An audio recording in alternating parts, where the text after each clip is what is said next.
प्रकाशन सोहळ्याचे प्रमुख अतिथी आदरणीय खासदार डॉक्टर श्री विनयजी सहस्त्रबुद्धे सर, अर्थविषयक अभ्यासक श्री यमाजी मालकर सर आणि पुस्तकाचे लेखक श्री अभिजित कोळपकर सर या सर्व मान्यवर मंचावर जस्ट आलेत. एकदा जोरदार टाळ्या.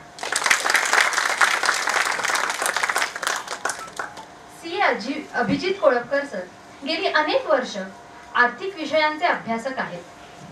अर्थसाक्षर सारखे मोठा परिघ असलेल्या दुर्लक्षित पण महत्त्वाचा विषय सोप्या भाषेत मांडण्याचा प्रयत्न लिखाणाद्वारे ते करत आहेत.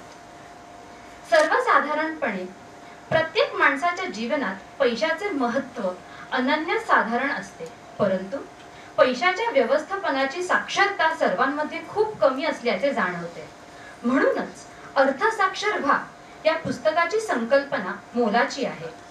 ती संकल्पना आणि त्याचे पुस्तकात रूपांतर होईपर्यंतची वाटचाल याविषयी सांगण्यासाठी पुस्तकाचे लेखक श्री अभिजित कोळपकर यांना मी निमंत्रित करते. डॉक्टर विनयजी सहस्त्रबुद्धे सर आजच्या कार्यक्रमासाठी प्रमुख पाहुणे आहेत. त्यांच्या हस्ते माझ्या पहिल्या पुस्तकाचे प्रकाशन होतंय हे माझे भाग्य आहे. आपल्या खूप व्यस्त कार्यक्रमातून सहस्त्रबुद्धे सरांनी आपल्याला वेळ दिला आहे.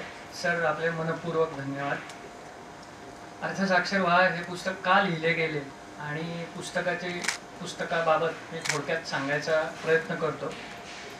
अर्थसाक्षर.com वर गेल्या 4 वर्षांपासून मी काही लेख लिहित होतो आणि मार्च 2019च्या आसपास मला अर्थसाक्षर व्यवस्थापनाने विचारलं की आपण पुस्तक करायचं आहे तर तुम्ही अर्थसाक्षरतेवर लिहाल का. तर मी त्यांना विचारलं की तुम्ही इतके चांगले लेख लिहिता, अनेक लेखक म्हणजे मालकर सर किंवा अजूनही खूप चांगले लेखक या वेबसाईटवर लिहितात आणि मराठीत आर्थिक विषयांवर लेख लिहिणारी ही एकमेव वेबसाईट आहे, तर तुम्हाला पुस्तक का पाहिजे. तर त्यांनी सांगितलं की ठीक आहे, वेबसाईट चांगली आहे पण वेबसाईटवर लेख विखुरलेले, लोकांना अर्थसाक्षरतेविषयी एकाच पुस्तकात आम्हाला माहिती द्यायची तर तुम्ही लिहाल का. मग म्हटलं ठीक आहे. आणि सुरुवातीला हे सगळं खूप सोपं वाटलं की ठीक आहे, आपल्याला पुस्तक करायचं आहे, आपण अभ्यास करू. अभ्यास करायला सुरुवात केली आणि ह्या 2.5 वर्षामध्ये वैयक्तिक वित्त व्यवस्थापनाबद्दल जे काही मागच्या 50 वर्षात नसेल झालं अशी गोष्ट झाली ते म्हणजे कोरोना आला. कोरोना आल्यावर लॉकडाऊन लागला. लॉकडाऊन आल्यावर सगळ्यांची आर्थिक गणितं कोलमडली, म्हणजे जगभरातच सगळ्यांची कोलमडली. तर भारत कसा त्यापासून सुटत आणि मग लोकांना आणीबाणी निधीचे महत्त्व कळले. आणि मग मलाही म्हणजे आधी जे फक्त लिहू काहीतरी आपण चांगलं पुस्तक, मग सिरियस झालो मी आपण चांगल्या प्रकारे लिहू. हे करत असताना मला अर्थसाक्षरच्या संपादिका मानसी जोशी यांनी वेळोवेळी मदत केली आणि पुस्तक लिहायला सुरुवात झाली. पुस्तक लिहिलं तर त्याचा पहिला ड्राफ्ट मालकर सरांकडे मी घेऊन गेलो. सरांनी बघितला, मला वाटलं सर खुश होते. सरांनी एकच प्रश्न विचारला, तुला पुस्तक करायचं आहे का आपल्याला ग्रंथांचे खंड करायचे. म्हटलं सर पुस्तक करायचं आहे. म्हणे हे एवढं मोठं कोणी वाचणार नाही, आपल्याला हे श्रिंक करावं लागेल. आणि म्हटलं ठीक आहे. मग त्यानुसार थोडाफार बदल केले, मी घेऊन गेलो. म्हणे तू थोडंसं वर खाली करून दिलेलं आहे, साईज तेवढीच आहे.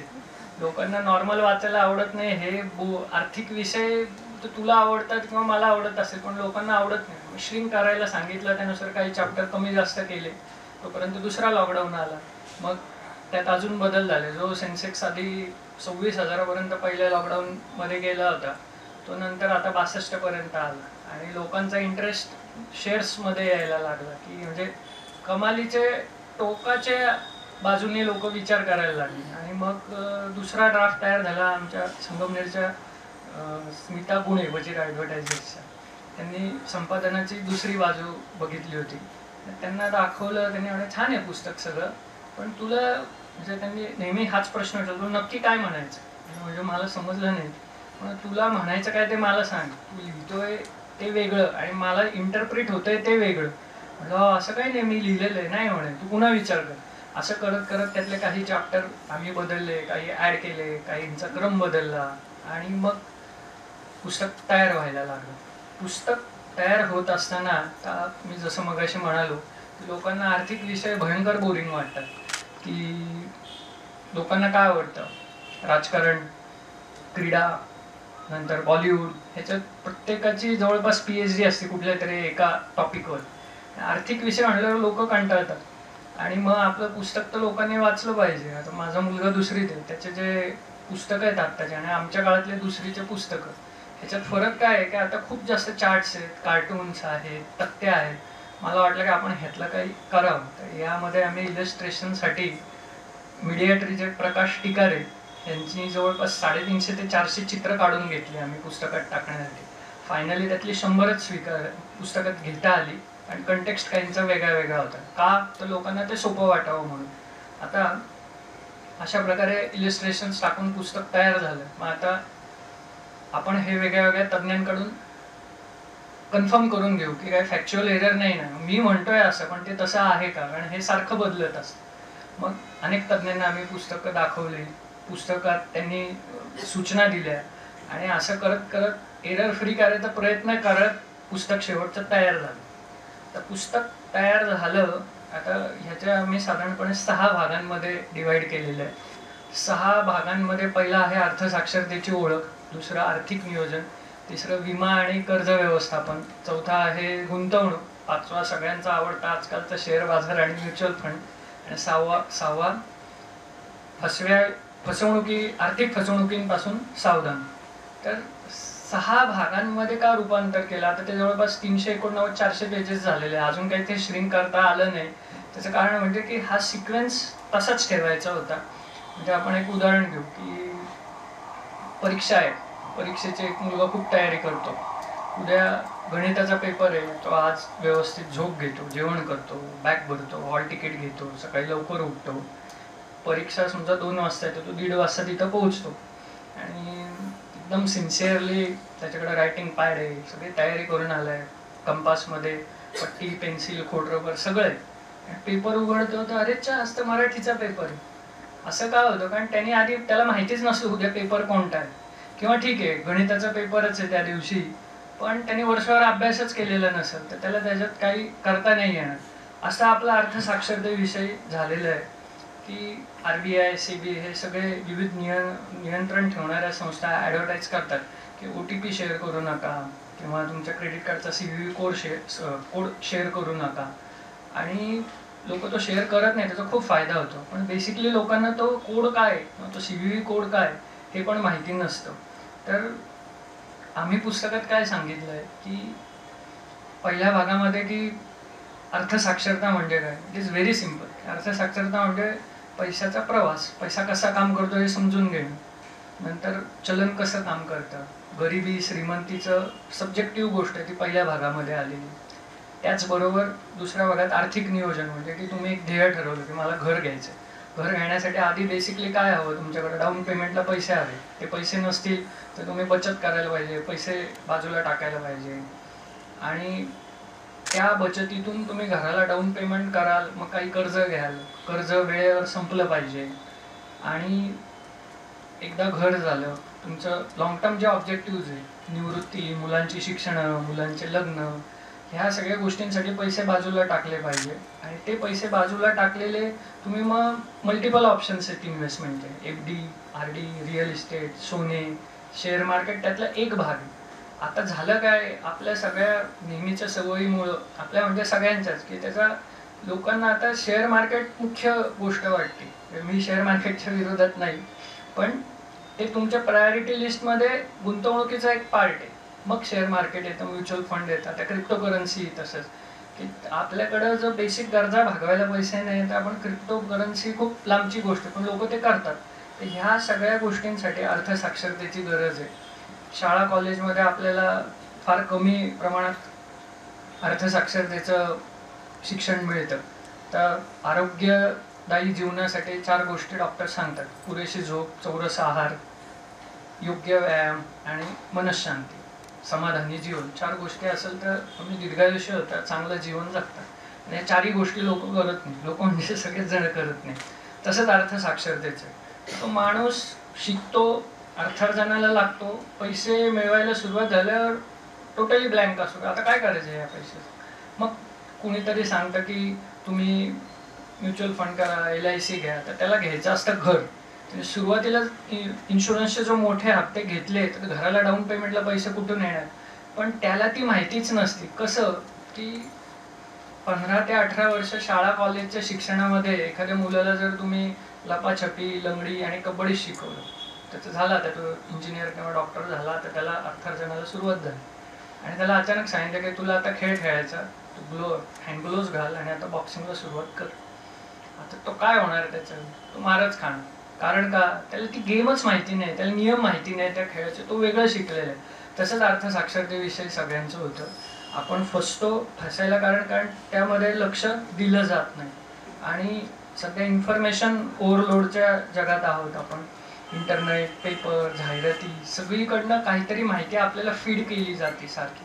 आणि व्हॉट्सअप युनिव्हर्सिटीमुळं सगळेजण तज्ज्ञ झालेले. तज्ज्ञ कशाचे? राजकारण पंडित, क्रीडा विषयातले तज्ज्ञ, नंतर बॉलिवूड तज्ज्ञ, पॉझिटिव्ह विचार करणारे, कॉन्स्पिरसी थेरी, अशा प्रत्येक गोष्टीत प्रत्येकाला वाटतं मला खूप कळतं, पण आपल्याला सगळ्यातलं कळत नाही हे लोकांना कळत नाही. आणि त्याचं आम्ही एक पुस्तकात डनिंग क्रुगर इफेक्टमध्ये दिलं आहे. सुरुवातीला खूप कॉन्फिडन्स असतो, नंतर तो कमी होत जातो. तर ह्यामध्ये अजून भर पडली की प्रेरणादायी पुस्तकं, व्हिडिओ.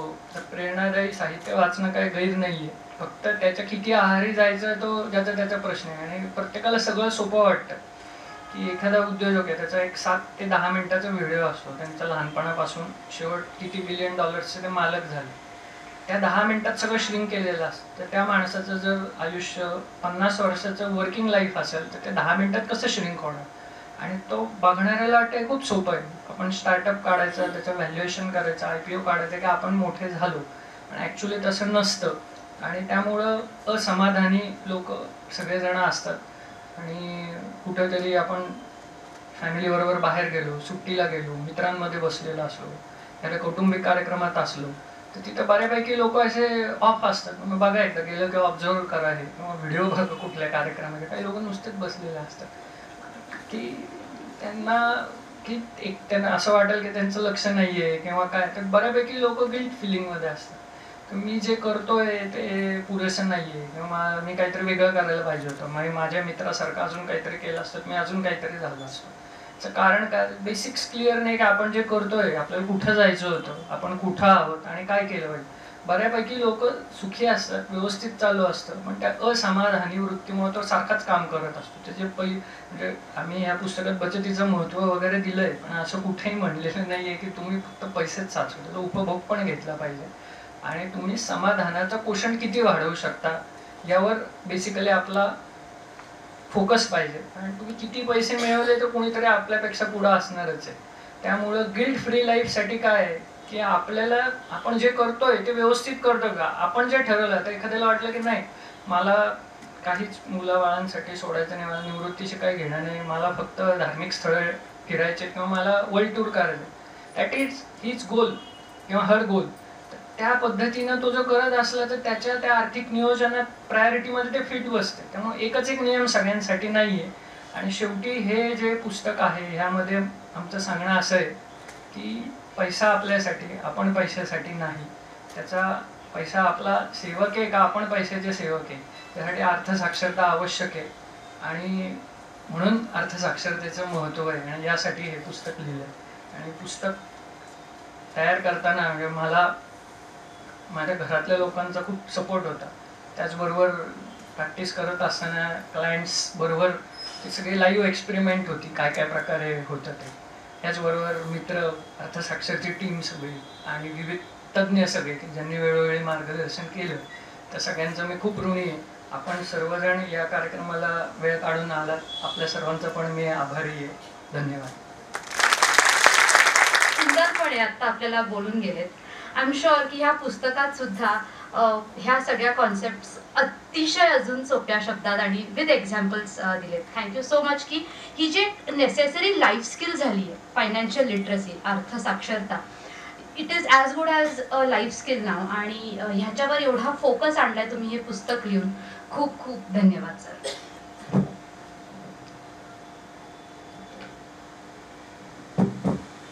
या प्रकाशन सोहळ्यात खूपच मोठे नामवंत पाहुणे आपल्याला आज लाभलेले आहेत. श्री यमाजी मालकर सर, सर्व भारतीय नागरिकांच्या प्रामाणिक, समृद्धी, शांत आणि अर्थपूर्ण जीवनासाठी प्रयत्नशील असलेल्या अर्थक्रांती चळवळीत 10 वर्ष सक्रिय. भारतीयांच्या वृत्तीतच नव्हे, व्यवस्थेत बदलाची गरज आहे असे मानणाऱ्या आणि त्यासाठी सूत्रबद्ध पद्धतीने प्रयत्नशील असलेल्या अर्थक्रांती प्रतिष्ठानचे ट्रस्टी. सध्या थिंक पॉझिटिव्ह मासिकाचे मुख्य संपादक. पत्रकारितेचा 35 वर्षांचा अनुभव.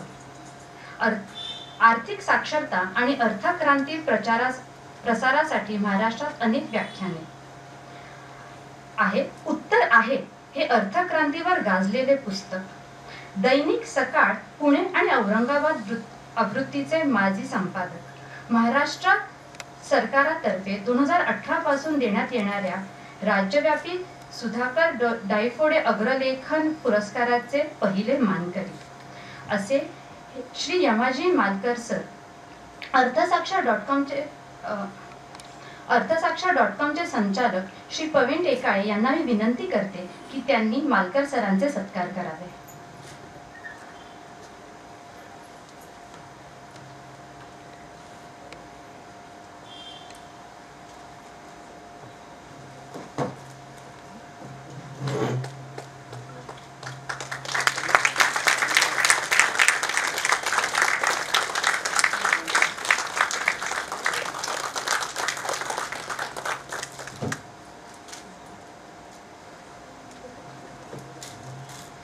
Thank you sir.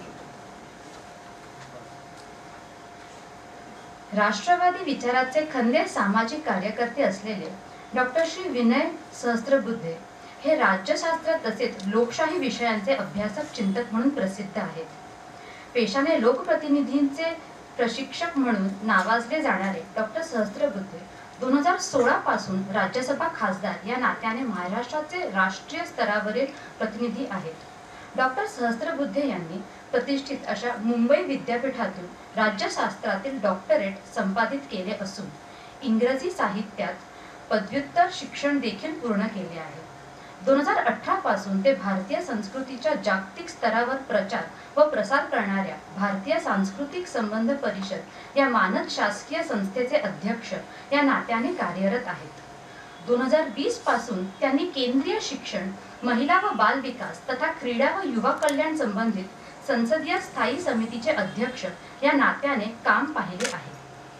2014 ते 2020 अशी सलग 6 वर्ष डॉक्टर सहस्त्रबुद्धे यांनी भारतीय जनता पक्षाच्या राष्ट्रीय उपाध्यक्ष पदाची जबाबदारी यशस्वीपणे पार पाडली आहे. लोकप्रतिनिधींना सामाजिक तसेच शैक्षणिक दृष्ट्या प्रशिक्षित करणाऱ्या रामभाऊ म्हाळगी प्रबोधिनी मुंबई या संस्थेचे संस्थापक महानिर्देशक राहिलेले असून सध्या ते उपाध्यक्ष म्हणून कार्यरत आहेत. 2008 वर्ष जुन्या एशियाटिक सोसायटी उपाध्यक्ष राहिलेले डॉक्टर सहस्त्रबुद्धे यांनी मुंबई विद्यापीठाच्या व्यवस्थापन परिषदेचे काम देखील पाहिले आहे. प्रतिष्ठित नेहरू स्मारक संग्रहालय तथा वाचनालयाचे मानद सदस्य असलेले डॉक्टर सहस्त्रबुद्धे हे संसदीय कार्य मंत्रणा समिती, संसदीय संशोधन समिती, संसदीय वाचनालय समिती, केअर बोर्ड, डेटा संरक्षण समिती, संरक्षण मंत्रालय द्वारा गठित नॅशनल कॅडेट कोर संबंधित उच्चस्तरीय समिती तसेच इतर विविध राष्ट्रीय समितींच्या सदस्य आहेत. प्रमुख मराठी, हिंदी व इंग्रजी वर्तमानपत्रांमध्ये नियमितपणे स्तंभालक असलेल्या डॉक्टर सहस्त्रबुद्धे यांच्या श्रीये अर्ध्या डझनभर पुस्तके आहेत, ज्यातील 2 पुस्तके पुरस्कार प्राप्त आहेत. श्री विनयजी सहस्त्रबुद्धेंना अर्थसाक्षर व्हा पुस्तकाचे लेखक श्री अभिजित कोळपकर यांना मी विनंती करते की त्यांनी सहस्त्रबुद्धे सरांचा सत्कार करावा.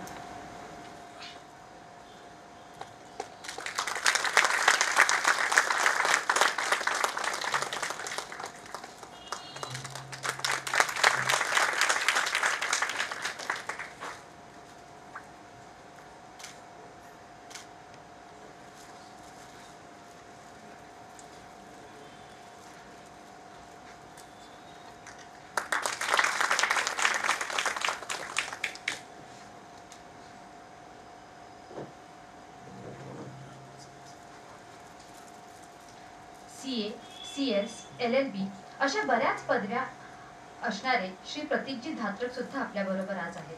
सध्या ते राष्ट्रीय स्वयंसेवक संघाचे प्रचारक म्हणून काम करतात। सीए धीरज गणगावे यांना मी विनंती करते की त्यांनी श्री प्रतीकजी धात्रक सरांचा सत्कार करावा।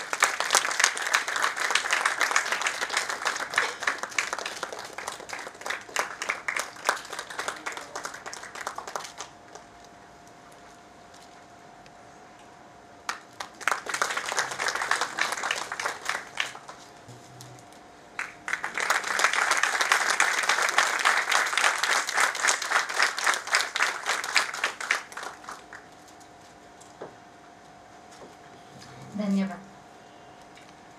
या कार्यक्रमासाठी आणि पुस्तकासाठीही श्री यमाजी मालकर सरांचे मोलाचे सहकार्य मार्गदर्शन लाभले आहे। त्यांनी या निमित्ताने आपले मनोगत व्यक्त करावे ही विनंती।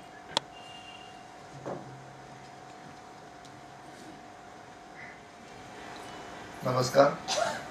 भारतीय सांस्कृतिक संबंध परिषदेचे अध्यक्ष आणि राज्यसभेचे खासदार आणि माझे शाळेतले मित्र, जे ते सिनियर आहेत फार, पण आम्ही एका शाळेत शिकलेले आहोत, सरकारी शाळेमध्ये, गव्हर्नमेंट पब्लिक स्कूल ज्याला म्हणतात त्या शाळेचे आम्ही विद्यार्थी। विनयजी सहस्रबुद्धे या पुस्तकाचे लेखक अभिजित कोळपकर आणि बंधू भगिनी। अभिजित कोळपकर यांनी ज्यावेळी बोलायला सुरुवात केली आणि पुस्तक ज्यावेळी समोर दिसलं त्यावेळी माझा विश्वास बसला नाही, कारण हे पुस्तक झालं याच्यावर आज विश्वास ठेवायला हरकत नाही। इतके दिवस त्याच्यासाठी लागले, इतके परिश्रम त्यांनी केले। ते सीए आहेत, त्यामुळे साहजिक आहे की त्यांना हे सगळा पुस्तकाचा जो पसारा आहे तो सगळा नवीन होता आणि तो त्यांनी अतिशय चिकाटीने गेली साधारण काय अनुभव असेल तो काय 2 दशकांचा आणि पुस्तकाचा 3 वर्षांचा असा अनुभवाच्या जोरावर त्यांनी हे आव्हान पेललेलं आहे आणि अतिशय यशस्वीपणे पेललेलं आहे। फार चांगलं पुस्तक या निमित्ताने समोर येत आहे। त्याच्याविषयी खरं म्हणजे मी त्याचं वाचन वेळोवेळी केलेलं आहे आणि मला खात्री आहे की मराठी समाजामध्ये ज्या अर्थाची अवहेलना, म्हणजे एक प्रकारे आपण त्याच्याकडे दुर्लक्ष केलेलं, त्या विषयाकडे अवहेलना नाही केलेली, त्याच्याकडे दुर्लक्ष केलेलं आहे। म्हणजे आम्ही अर्थक्रांतीमध्ये किंवा अर्थसाक्षरतेचं बोलताना नेहमी असं म्हणतो की सगळ्यांचं लक्ष पैशाकडे, फक्त त्याच्याविषयी खुलेपणाने बोलायचं नाही। हा जो काही एक आपल्या मनामधला त्याला म्हणता येईल तो एक मनामध्ये काहीतरी त्याच्याविषयी गैरसमज आपल्या मनामध्ये आहे की पैसे कमवणारा माणूस जर श्रीमंत असेल तर मग त्याचा द्वेष केला पाहिजे, किंवा जो पैसे कमावतो ते चांगल्या मार्गाने कमावतच नाही, तो वाईट मार्गानेच कमावतो। हे जे सगळं आहे हे आपल्या मनातनं आपण आता तरी काढून टाकलं पाहिजे। आणि पैशाविषयीचं किती वेगवेगळ्या अंगांनी विचार केला जाऊ शकतो याची प्रचिती अभिजितच्या निवेदनामध्ये सुरुवातीला येऊन गेलेली आहे। मला आश्चर्य वाटतं की महाभारतापासून सगळीकडे अर्थाचं महत्त्व सांगितलेलं आहे, तरी आपण त्याच्याकडे दुर्लक्ष का केलं, हा एक कोडा आहे। महाभारताचं एक उदाहरण या ठिकाणी देण्याचा मला मोह होतो आहे की त्या ठिकाणी कौरव पांडवांचं जे सैन्य कुरुक्षेत्रावर आलं त्यावेळेचा एक प्रसंग आपल्या सगळ्यांना माहीत आहे की त्या ठिकाणी युद्धास प्रारंभ करण्यापूर्वी भीष्म, द्रोण आणि शला या महापुरुषांना वंदन करण्यासाठी युधिष्ठिर आले आणि त्यांनी त्यांचं मार्गदर्शन घ्यायचं ठरवलं की युद्धात सामोरं जाताना तुम्ही आमच्या बाजूने असं सांगण्यासाठी ते त्यांना भेटायला गेले होते आणि त्यांचा आशीर्वाद घेण्यासाठी त्यांचा प्रयत्न चालला होता। आशीर्वाद घेताना युधिष्ठिराने असं सांगितलं की आमची बाजू सत्य असताना आणि कौरवांची बाजू असत्य असताना सत्याच्या बाजूने तुम्ही का लढत नाही, असा प्रश्न युधिष्ठिराने विचारला आणि त्याला उत्तर असं मिळालं होतं की अर्थस्य पुरुषो दासो हा जो श्लोक आहे त्या संदर्भातला त्याचा अर्थ असा की मनुष्य अर्थाचा गुलाम आहे, अर्थ कोणाचा गुलाम नाही, असा खरा प्रकार असल्यामुळे हे महाराज युधिष्ठिरा, कौरवांनी आम्हाला अर्थाने बांधून टाकले आहे। तर महाभारतामधले महापुरुष जर अर्थाने आम्ही बांधलेले आहोत असं सांगतात तर तो समाज अर्थाकडे दुर्लक्ष कसा करू शकतो, असं कोडं आपल्या मनात निर्माण झाल्याशिवाय राहत नाही। फार मोठा विषय आहे आणि विनयजींना वेळ कमी आहे त्यामुळे मी अतिशय कमी वेळामध्ये माझं संपवणार आहे. पण अभिजित कोळपकरांनी ज्या पद्धतीने हे पुस्तक लिहिलेलं आहे त्याची काही वैशिष्ट्य सांगून मी थांबणार आहे. ती वैशिष्ट्य अशी आहे की सगळ्यात महत्त्वाची गोष्ट म्हणजे 10 वैशिष्ट्य मी या ठिकाणी त्याची एकत्र केलेली आहे. त्यातलं पहिलं वैशिष्ट्य असं आहे की आर्थिक शब्द जे इंग्रजीत रूढ झालेले आहेत ते त्यांनी मुद्दाम जशाला तसे वापरण्याचा प्रयत्न केलेला आहे. म्हणजे विनाकारण त्याला मराठी करून मराठी लोकांना ते अवघड वाटलं पाहिजे असं केलेलं नाही. जे विषय रूढ आहेत, आपल्याला काही भाषेविषयावर पुस्तक लिहायचं नाही, अर्थावर लिहायचं हे भान ठेवून त्यांनी ते शब्द त्याच्यामध्ये वापरलेले आहेत, त्यामुळे ते सुलभ झालेलं आहे. दुसरं, चित्र आणि आकृतीचा मुबलक वापर केलेला आहे. त्यांनी उल्लेख केला तसं बालभारतीची पुस्तकं जशी असतात तसा फील यावा इतकं सुंदर त्याचं रचना केली आहे. तिसरं, त्यांनी एक वेबसाईटवर आणि पुस्तकामध्ये एक वेगळी स्टाईल डेव्हलप केली आहे. आधुनिक काळामध्ये आपल्याला छोटं छोटं वाचायला आवडतं, तर त्यांनी असं केलं की एक छोटा मुद्दा संपला की त्याचा परिच्छेद करून टाकायचा. मग ते 3 ओळी असो 4 ओळी असो ते सहजपणे वाचलं जातं. माझा अनुभव असा आहे की असं लेखन सहजपणे वाचलं जातं. खूप मोठा परिच्छेद असेल तर वाचतानाच माणूस थकायला लागलेला आहे, कारण व्हॉट्सअपवर एवढे मेसेज मोठे वाचले जात नाही, आपल्याला माहीत आहे. त्यानंतर चौथा मुद्दा असा की आर्थिक साक्षरता म्हणून जगामध्ये जी प्रसिद्ध वचनं आहेत ती त्यांनी त्या त्या विभागाच्या शेवटी किंवा सुरुवातीला उद्धृत केलेली आहे. की साधारण मोठी माणसं काय म्हणतात तर त्याची एक आठवण या निमित्ताने करून दिलेली आहे. आणखी एक महत्त्वाचा मुद्दा असा आहे की तरुण वयापासून काय करायला पाहिजे याच्यावर भर दिलेला आहे. आता म्हातारपणी काय करायला पाहिजे, ज्येष्ठ नागरिक झाल्यावर काय करायला पाहिजे आता उपयोग नाही, पण नंतर तशी संधी राहिलेली नाही. पण तरुणांना ती संधी आहे, तर त्यांनी कमवायला लागल्यानंतर कशा पद्धतीने त्याचा खर्च, बचत आणि गुंतवणूक या सगळ्या गोष्टी कशा कराव्यात असं एक सुंदर विवेचन या पुस्तकामध्ये पाहायला मिळतं. त्यानंतर प्रत्येकजण वेगवेगळ्या गुंतवणुकीमध्ये कम्फर्टेबल असतो. कोणी सोन्यात असतो, कोणी शेअर बाजारात असतो, कोणी म्युच्युअल फंडमध्ये असतो. अगदी जुनी मंडळी असेल तर त्यांना बँकेची एफडी प्रिय असते. याचा सगळ्याचा विचार करून सगळ्या प्रकारचे गुंतवणुकीचे मार्ग त्याची चर्चा त्यांनी या पुस्तकामध्ये केलेली आहे. आणि माझ्या दृष्टीने सगळ्यात महत्त्वाचं म्हणजे केवळ पैसा कमवणं हे जेवढं महत्त्वाचं आहे तेवढंच तो सांभाळणं कसं आवश्यक आहे आणि तो कशा पद्धतीने सांभाळायचा याचे अतिशय छोटे छोटे मंत्र या पुस्तकात दिलेले आहेत. कारण कमवतात सगळेच, एका विशिष्ट वयामध्ये विशिष्ट करिअरमध्ये सगळेच कमवतात, पण ते वाढवण्याचं आणि सांभाळून ठेवण्याचं मात्र फार कमी जणांना जमतं. तर त्याची सूत्र त्यात दिलेली आहे. त्यानंतर आर्थिकदृष्ट्या संपन्नता आणि आर्थिकदृष्ट्या समृद्धी याचा भेद समजून सांगितलेला आहे. कारण संपन्न खूप लोक असू शकतात, समृद्ध फार कमी लोक असतात. त्याचा उपभोग कसा कळावा हे फार कमी लोकांना कळतं. संपन्न म्हणजे ते दाखवण्याच्या काय उत्साहामध्ये फार लोक असतात की माझ्याकडे किती पैसा आहे हे दाखवण्याची त्यांना अतिशय घाई झालेली असते. तर अशी मंडळी खूप असते, तर तेही त्यांनी त्याच्यात समजून सांगितलेलं आहे. आणि तेवढंच महत्त्वाचं की भारतीय माणसाची मानसिकता काय आहे आणि त्याचा सवयी काय याचा एक काही अभ्यास त्यांनी त्यांच्याकडे जे येणारे क्लायंट आहेत, CA म्हणून त्यांच्याकडे प्रचंड क्लायंट्स येतात आणि ते आपले दुःख त्यांना सांगतात की असं करायला पाहिजे होते पण असं झालेलं आहे, आता काय करायचं ते तुम्हीच ठरवा. इतका टॅक्स लागायला नको होता पण लागलाय, आता काय करायचं सांगा.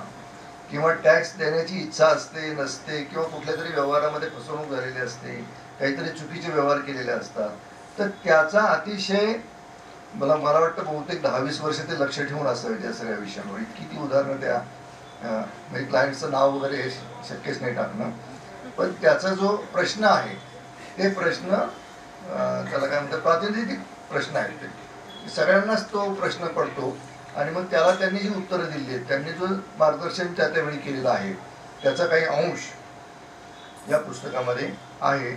आणि सुरुवातीला म्हटलं तसं पुस्तकाची जी रचना आहे ती अतिशय सुलभ सरळ पद्धतीने वाचण्यासाठी अतिशय योग्य अशी आहे.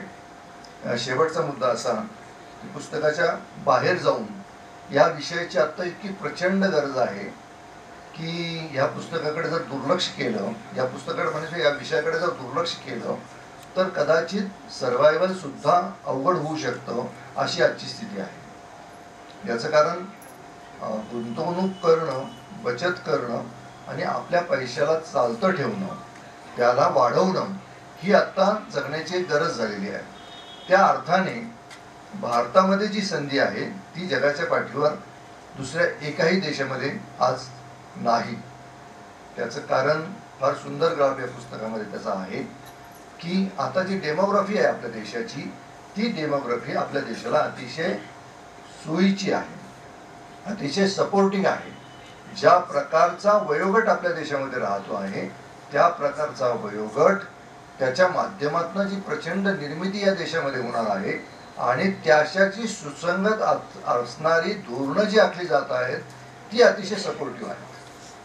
म्हणजे अर्थव्यवस्था जी संघटित होते आहे त्या संघटित याचा परिणाम आपल्या आयुष्यावर लॉंग टर्म मध्ये अतिशय चांगला होणार आहे. आज कदाचित त्याच्याविषयीची मतमतांतर होत असतील, कदाचित ती धोरणं वादग्रस्त वाटत असतील, पण एक सरकार म्हणून, राजकीय पक्ष मी म्हणत नाही, सरकार म्हणून ही अतिशय चांगली धोरणं आहेत जी आपल्याला एकत्रित एक अतिशय चांगल्या देशाच्या दृष्टीने, आर्थिकदृष्ट्या अतिशय चांगल्या देशाकडे ती घेऊन चाललेली आहे. जे विरोध आपण आज मिळवतो आहोत की विकसनशील देश आहे, का विकसनशील का आहे, याचं कारण जर ज्या देशाचा GDP आज जगाच्या पाठीवर 5व्या क्रमांकाचा आहे तो देश विकसनशील का आहे, या प्रश्नाचे जे उत्तर आहे ते असं आहे की या देशामध्ये साक्षर नागरिक, आर्थिक साक्षर नागरिकांची संख्या कमी आहे. ती जर वाढली तर या विकासाला आणि वाढीला एक असं इंजिन मिळेल की त्या इंजिनाच्या माध्यमातून हा देश विकसित देशांच्या रांगेत नजीकच्या भविष्यामध्ये जाऊन बसेल. ते काम प्रादेशिक भाषांमध्येच झालं पाहिजे आधी, कारण प्रादेशिक भाषा मध्ये तोपर्यंत होत नाही तोपर्यंत बहुजन समाज या विकासामध्ये भाग घेऊ शकत नाही. आज मुठभर लोक या सगळ्यामध्ये भाग घेत आहेत आणि त्याचा अतिशय उत्तम चाललेला आहे. जे मुठभर भाग घेतात त्याचा अतिशय उत्तम चाललेला आहे. जे वगळलेले गेलेले आहेत त्यांचं मात्र चांगलं चाललेलं नाही. त्यांना मूळ प्रवाहामध्ये आणण्यासाठीचे जे प्रयत्न सरकारी पातळीवर चालू आहेत त्याला जर साथ द्यायची असेल तर आर्थिकदृष्ट्या साक्षर नागरिकांची संख्या वाढणं एवढा एकमेव पर्याय आहे, दुसरा पर्यायच नाही. तर ते या अशा पुस्तकाने साध्य होणार आहे. मी अभिजित स्वतःच म्हणाले की माझ्या पहिल्या पुस्तकाचं प्रकाशन विनय सहस्रबुद्धे करणार, त्याचा अर्थ त्यांच्या मनामध्ये आणखी पुस्तकं लिहिण्याचं मनोदय आहे हा त्यांनी आधीच जाहीर केलेला आहे. चांगली गोष्ट आहे. अर्थसाक्षर.com वर तुम्ही गेलात तर गेली काही वर्ष ते सातत्याने प्रयत्न करतायत की वेबसाईटच्या माध्यमातून खेड्यापाड्यात सगळीकडे अतिशय सोप्या मराठीमध्ये हा विषय सगळीकडे जावा आणि आता ते एकत्रित मिळावं या उद्देशाने एक पुस्तकही अतिशय त्यांच्या हातून लिहून झालेलं आहे. मी त्यांचं खास अभिनंदन करतो आणि या निमित्ताने विनयजी आणि आमची पुन्हा भेट झाली. आम्ही भेटलो की शाळेच्या गप्पा मारतो, पण आज शाळेच्या गप्पा मारण्यासाठी विनयजींना तेवढा वेळ नाही. पुन्हा एकदा या निमित्ताची आठवण करून पुन्हा एकदा आम्ही भेटू. मी पुन्हा एकदा त्यांना शुभेच्छा देतो आणि थांबतो. धन्यवाद. एखादी संकल्पना मनात आणणं आणि तिला मूर्तरूप देणं हे अगदी गोवर्धन पर्वत उचलल्यासारखं असतं. म्हणूनच ते एकट्याचे काम नसते. लेखकाच्या बरोबरीने ज्यांचे या पुस्तकासाठी हात लागले आहेत त्यांचा सन्मान करणं आवश्यक आहे. त्याविषयी 2 शब्द अभिजित सरांना सांगवते ही विनंती. एकटं पुस्तक लिहिणं ते आधी जसं मी म्हणालो हे आधी खूप सोपं वाटतं. नंतर अशी एक लेवल आली की मी काय हे पुस्तक लिहायला घेतलं. जवळचे लोक आहे त्यांना माहिती की किती त्यात पेन्स होत्या, कारण कामाचं प्रेशर प्लस पुस्तक विषय नवीन. तर यामध्ये मला सगळ्यात मोलाचे जे काही 4-5 लोक आहेत, असे खूप लोक आहेत, मित्र, विविध क्षेत्रातले तज्ज्ञ, पण त्या सगळ्यांचं नाव नाही घेतात, पण मी 4-5 लोकांना फक्त सत्कारासाठी बोलवणार आहे. पहिलं म्हणजे की प्रकाश टिकारे. मीडियाट्री LLP म्हणून त्यांची कंपनी आहे आणि त्यामध्ये ते इलिस्ट्रेशन्स आणि ह्याचं काम करतात, कार्टूनचं. तर मी सहस्रबुद्धे सरांना विनंती करतो की त्यांनी प्रकाशजींचा सत्कार करावा.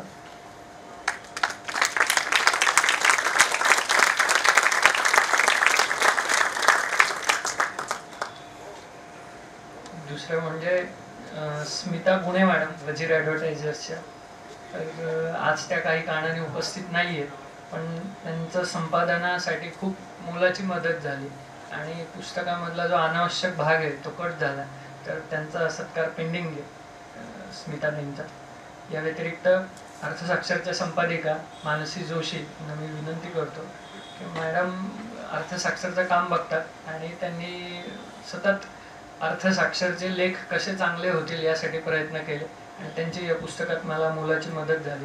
तर मानसी मॅडम मी विनंती करतो की त्यांनी यावं आणि विनय सरांना मी रिक्वेस्ट करतो की सरांनी त्यांचं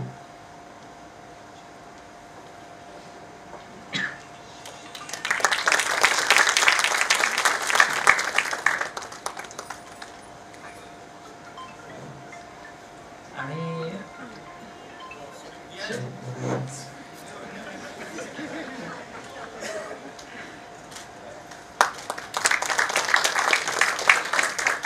पुस्तकाची जी लढाई चालू होती तर त्यामध्ये प्रिंटिंग आम्हाला प्रचंड फास्ट करून दिलं. तर त्यासाठी ट्रिनिटी प्रिंटर्सचे प्रवीण वाघ यांना मी विनंती करतो की त्यांनी यावं आणि सत्कार स्वीकारावा.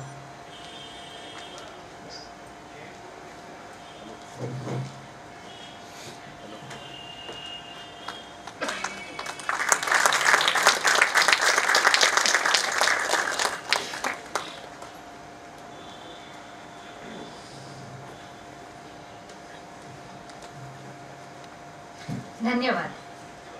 संपूर्ण भारत देशाला जगाच्या नकाशावर ठळकपणे उभे करणारे पंतप्रधान मोदीजींच्या टीम मधील थिंक टँक मध्ये मोठे नाव म्हणजे डॉक्टर श्री विनयजी सहस्रबुद्धे सर.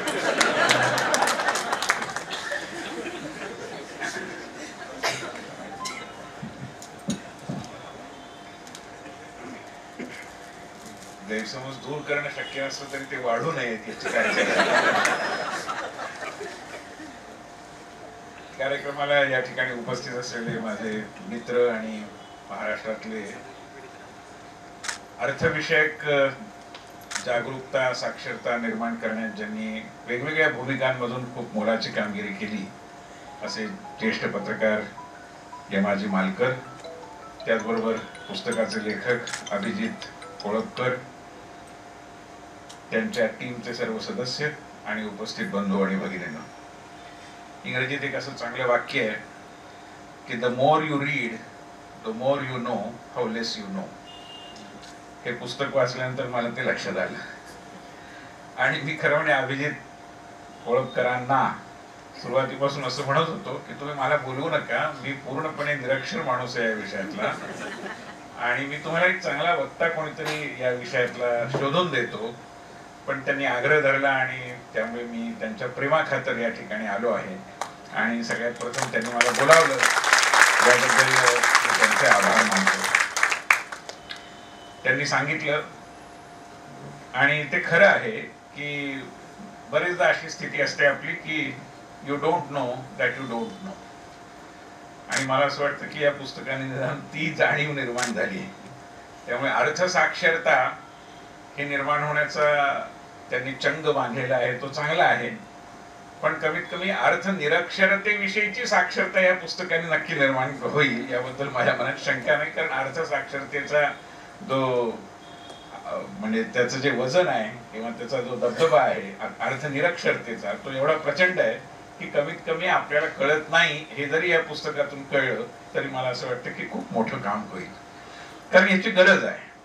विशेषतः पुस्तकाच्या पानापानातून प्रतीत होणारे अभिजित कोळपकरांचे परिश्रम, त्यांची इन्साइट अंतर्दृष्टी, पुस्तक लिखाणाच्या मागची त्यांची चिकाटी, विषय सोपा करून सांगण्याची त्यांची हातोटी आणि या निमित्ताने आपण एक समाज शिक्षण करतो आहोत याचं त्यांना असलेलं भान. म्हणजे ते चार्टर्ड अकाउंटंट आहेत, मी असंही म्हणू शकतो की चार्टर्ड अकाउंटंट असून सुद्धा त्यांनी हे पुस्तक लिहिलं आहे. खरं म्हणजे चार्टर्ड अकाउंटंट लोकांच्या अज्ञानात अधिक सुखी असतात असं निदान मानलं जातं, चित्र असं असतं. पण लोकांनी साक्षर व्हावं, ज्ञानी व्हावं, हा जो त्यांनी एक प्रकारे विडा उचलला आणि त्यातनं हे पुस्तक तयार झालं, ही खूप महत्वाची गोष्ट आहे. आणि चार्टर्ड अकाउंटंट आणि अनुभवी चार्टर्ड अकाउंटंट गेली 10-15 वर्ष, किती 13 वर्ष ते सनदी लेखापाल आहेत. आणि या सगळ्या काळामध्ये नॅचरली स्वाभाविकरित्या त्यांनी खूप ज्ञान संपादन केलं आहे. तर ते ज्ञान मांडण्याची त्यांची प्रवृत्ती नाही आहे. ते ज्ञान त्यांच्याकडे आहेच, पण ते सोपं करून लोकांना साक्षर करण्याचा हा एक उपक्रम त्यांनी केला आहे. अन्यथा ज्ञानाचं प्रदर्शन करण्याची एक हौस किंवा मोह कोणालाही होऊ शकतो, तसा तो त्यांना झाला नाही. आणि लोकांचं ज्ञान वाढावं याकरता अतिशय तळमळीने त्यांनी हे काम केलं. त्यामुळे त्या तळमळीला आम्ही सगळ्यात प्रथम सलाम करतो. राजकारणामध्ये हल्ली म्हणजे एकूणच की खूप जण कार्यकर्ते व्हायला समोर येतात, आणि समजा कार्यकर्ता झाला तर त्याला आपण राजकारण करतोय असं वाटायला लागतं. तर जसं कार्यकर्ता होणं म्हणजे राजकारण करणं नाही, तसं पैसा मिळवणं म्हणजे अर्थसाक्षर होणं नाही. पैसा हल्ली लोक मिळवतात आणि पैसा मिळवण्याच्या ज्या वैध आणि ज्याला आपण क्रिएटिव्ह म्हणू अशा ज्या काही उपक्रमांची मालिका मी हल्ली पाहतो, ती पाहिल्यानंतर खरोखर मी थक्क होतो. आमच्या एका मित्राची मुलगी जेमतेम 20-21 वर्षाची असेल, दिल्लीच्या एका कॉलेजात शिकणारी, ती इंस्टाग्रामवर, म्हणजे अमेझॉन वगैरे सोडून द्या, इंस्टाग्राम सारख्या प्लॅटफॉर्म वरून भारतीय पद्धतीची ॲपरल्स विकून वर्षाला 32 लाख रुपये मिळवते. 20 वर्षाची मुलगी. तर त्यामुळे पैसा मिळवण्याची एक हातोटी आणि त्यासाठीची आवश्यक असलेली प्रतिभा, ही प्रतिभा आहे शेवटी, ती असणं हे महत्वाचं आहेच.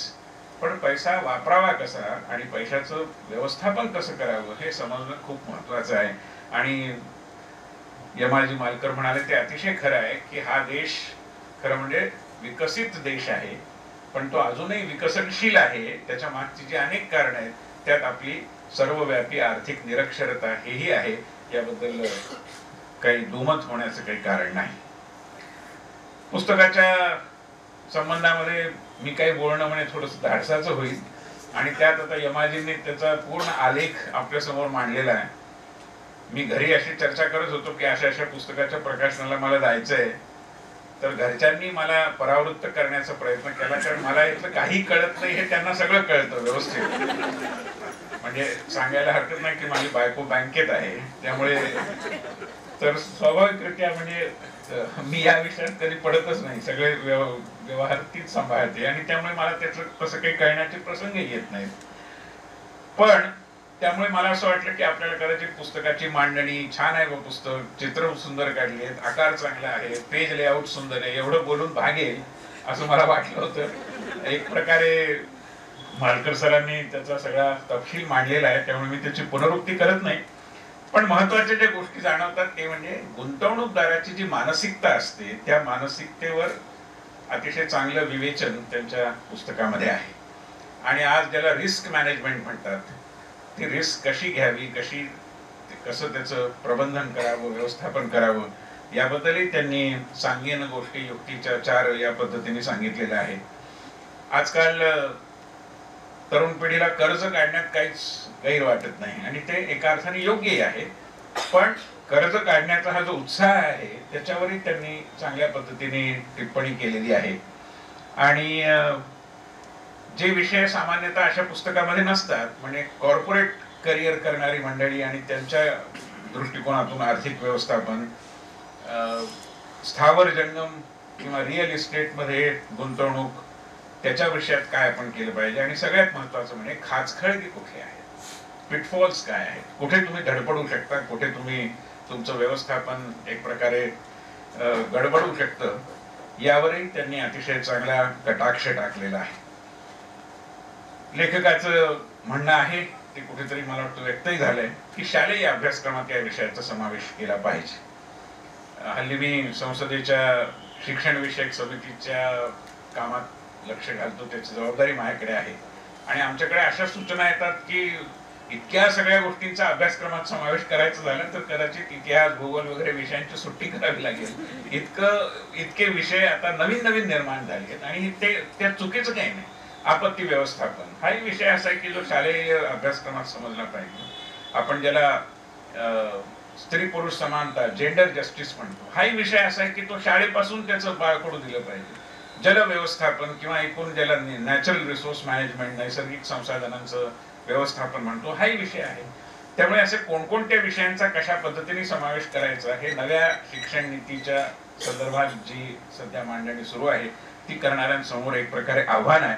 पण तुमच्या मताशी मी सहमत आहे की याची कुठल्या तरी पातळीवर, अगदी 7वी 8वीत नाही पण 10वी 11वी 12वी मध्ये याबद्दलची तोंडओळख ही होण्याची गरज आहे. चांगली गोष्ट अशी की सध्या आत्मनिर्भरता या विषयाची खूप चर्चा आपण करतो आहोत आणि ती योग्यच आहे. आणि त्याही दिशेने एक प्रकारे आपल्या कौटुंबिक आर्थिक व्यवस्थापनाच्या दृष्टीने किंवा व्यक्तिगत आर्थिक व्यवस्थापनाच्या दृष्टीने हे पुस्तक निश्चितपणाने खूप चांगली दृष्टी निर्माण करण्यामध्ये उपयोगी होईल. एक प्रकारचा सामाजिक संदर्भही त्याच्यामध्ये आहे, सामाजिक संदेशही त्यांनी जाता जाता दिला आहे. आणि मला असं वाटतं की डॉक्टर बाबासाहेब आंबेडकरांनी त्यावेळी म्हटलं होतं की आपण राजकीय लोकशाही तर स्वीकारली आहे, पण आपल्याला हळूहळू आर्थिक आणि सामाजिक लोकशाही स्वीकारायची आहे.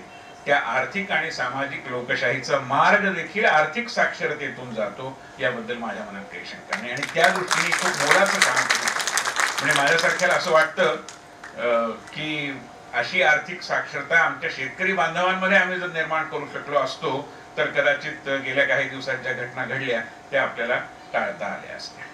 आणि त्यामुळे आर्थिक साक्षरता हे सर्वव्यापी आहे, परमेश्वरासारखंच आहे की ती प्रत्येक ठिकाणी प्रत्येकाच्या संदर्भामध्ये आपल्याला हवी आहे. मी मोठमोठ्या संस्थांच्या बाबतीत पाहतो, मोठमोठे चॅरिटेबल ट्रस्ट चालवणारी मंडळी आहेत, त्यांना देखील ही गुंतवणूक कशी करावी, याचं व्यवस्थापन कसं करावं, कर कसा वाचवावा याच्याबद्दल फारशी जाण नसते. आणि त्या दृष्टीने या विषयाचा जो जी प्रासंगिकता आहे, त्याचा जो रेलेव्हन्स आहे तो निश्चितपणाने सार्वकालिक अशा स्वरूपाचा आहे. एक उल्लेख मालकर सरांनी केला की गरिबी आणि पैसा मिळवणं हे जणू काहीतरी पाप आहे, अशा प्रकारची धारणा आपल्या समाजामध्ये का कोणास ठाऊक परंतु गेल्या 100-125 वर्षामध्ये बद्धमूल झाली आहे. मला असं वाटतं की समाजवादी विचारांचा जो अनावश्यक पगडा आपल्या देशातल्या राज्यकर्त्यांवर प्रारंभीच्या काळामध्ये राहिला, त्यातून एक प्रकारे गरिबीचं उदात्तीकरण केलं गेलं. आणि आजही थोडीशी ती प्रवृत्ती असते. म्हणजे एखाद्याकडे संपन्नता आली तर ती आली याचं कौतुक न करता ती कशी आली याबद्दलचं एक चुकीचं आणि एक प्रकारच्या रोगट मानसिकतेतून केलेलं चरवित चरण हा एक फेवरेट पास टाइम होतो अनेकदा घराघरांमधून.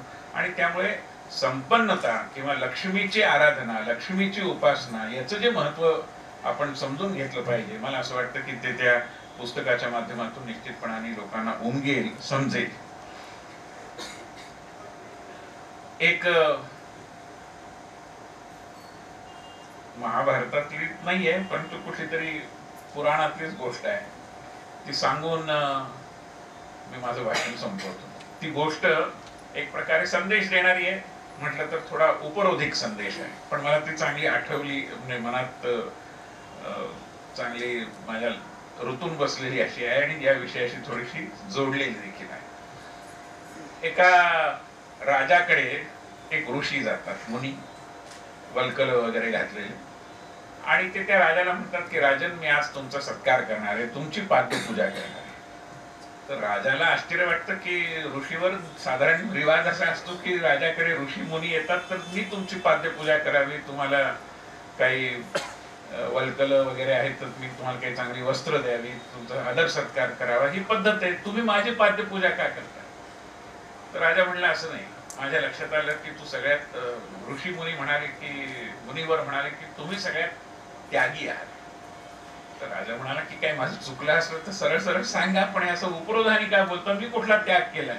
मी तर सगळीकडे संपत्ती, सुख, समाधान याच्यामध्ये अक्षरशः लोळतोय आणि तुम्ही मला त्यागी म्हणता, मला काही लक्षात येत नाही.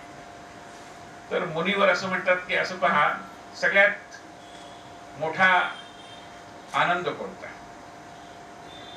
राजा विचार करून सांगतो की त्यागाचा आनंद. मग ऋषी म्हणतात की मग तू त्या त्यागाच्या आनंदातच त्याग केला आहे.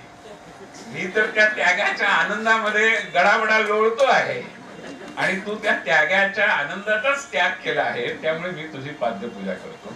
पुन्हा एकदा त्या गरिबीच्या उदात्तीकरणाकडे आपण जातो. मला असं वाटतं की अर्थसाक्षर होता होता आपण आर्थिक दृष्ट्या आत्मनिर्भर होण्याचा देश म्हणून, समाज म्हणून, कुटुंब म्हणून आणि व्यक्ती म्हणून जो प्रयत्न केला पाहिजे, त्याची आवश्यकता अधोरेखित करणारं अतिशय मोलाचं समाज शिक्षण घडवून आणणारं हे पुस्तक आहे.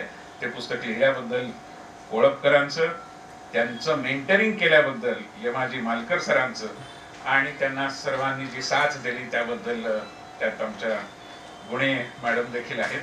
त्या सगळ्यांचं मी मनापासून अभिनंदन करतो आणि आपण मला बोलावलं याबद्दल आपले धन्यवाद. सोहळ्यासाठी आपण आज जमलो आहोत, त्यासाठीची उत्सुकता शिगेला पोहोचली आहे. तो पुस्तक प्रकाशन सोहळा आता सुरू करत आहोत. मी श्री विनयजी सहस्त्रबुद्धे सर यांना व श्री यमाजी मालकर सर यांना विनंती करते की त्यांनी आपल्या कर्मकळी अर्थसाक्षर वा या पुस्तकाचे प्रकाशन करावे.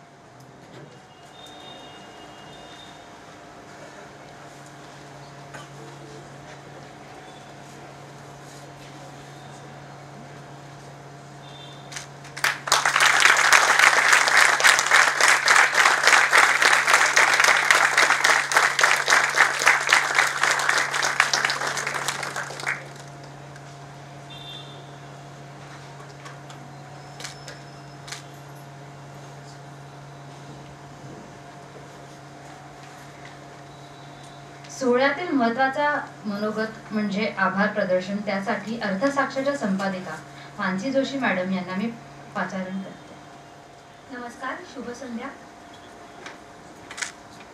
आभार प्रदर्शन ही केवळ औपचारिकता नाही, तर या पुस्तकाच्या प्रवासामध्ये सोबत करणाऱ्या प्रत्येक व्यक्तीप्रती व्यक्त केलेली कृतज्ञता आहे.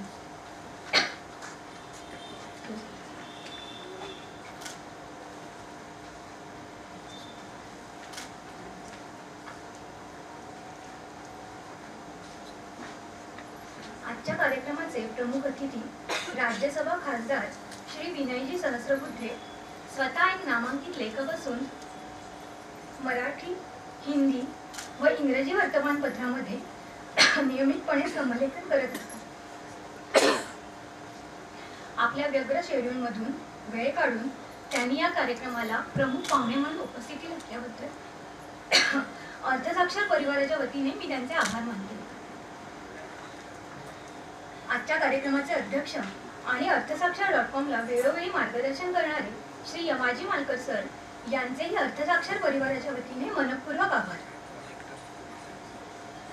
अर्थसाक्षरतेवर पुस्तक लिहिण्यासाठी केलेली विनंती मान्य करून अथक परिश्रम आणि रिसर्च करून आर्थिक साक्षरतेसारख्या क्लिष्ट विषयावर सर्वसामान्यांना समजेल अशा सोप्या भाषेत लिहिलेले हे पुस्तक वाचकांना उपलब्ध करून दिल्याबद्दल लेखक CA अभिजित कोळपकर यांचेही अर्थसाक्षर परिवारातर्फे मनपूर्वक आभार.